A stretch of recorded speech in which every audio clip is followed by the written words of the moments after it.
அதுக்கு அந்த over acting காவியத்தை கேட்கலாம். ஓவர் ஆக்டிங் காவியா உங்க பேனாவா இருக்கு? இல்ல எங்க பேனாவே இல்லை, இந்த ஒரே ஒரு பேனானே இருக்கு. நானும் இதை வச்சு எழுதணும். மிஸ் வந்தாங்கன்னா போயிட்டு இருப்பேன். எனக்கு யாராவது பேனாலாம் வேணும், நான் யாராச்சும் கேட்பேன்.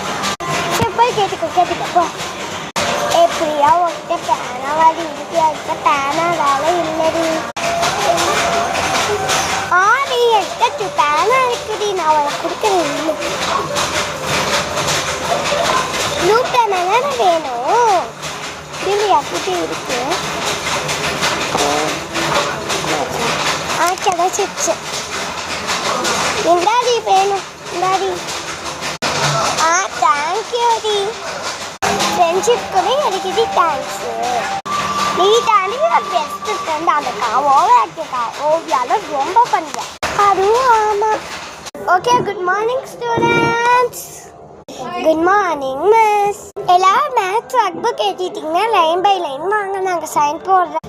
Okay miss. ஃபர்ஸ்ட் காவியாவா? வாங்க மிஸ். ஐயோ எங்கே வேற புக்கு வேற தெரியலையே. இங்கே கிடச்சிச்சு. சிரோ வந்துட்டேன்.